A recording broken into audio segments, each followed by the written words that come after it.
Potong.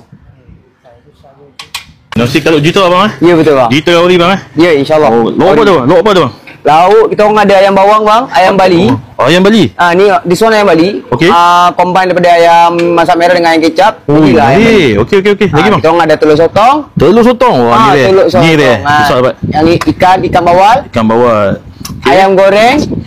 Ayam madu. Ayam madu. This one ayam madu. Okey. And last daging masak hitam. Oh, daging masak hitam bang Ya betul. Cakap menu ni bang. Aduh, okey bagi saya yang set telur sotong. Telur sotong Kuah campur tak bang? Ha? Kuah campur tak? Kuah campur. Buat banjir bang Banjir boleh. Boleh nasi kandar. Telur sotong.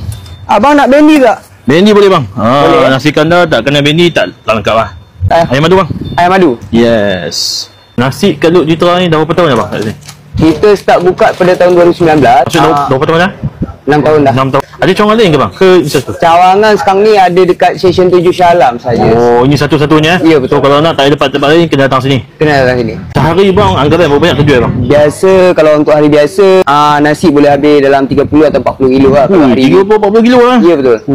Okey. Kalau weekend bang? Weekend kurang lebih 60-50 lah. 60-50? Ya betul. Oi, itu 6 kampik lah tu Ya betul. Tutup hari apa bang?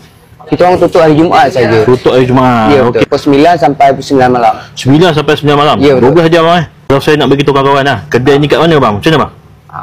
Kedai dekat Stesen 7 Shah Alam, dia belakang ICT je dekat. Belakang ICT. Okey.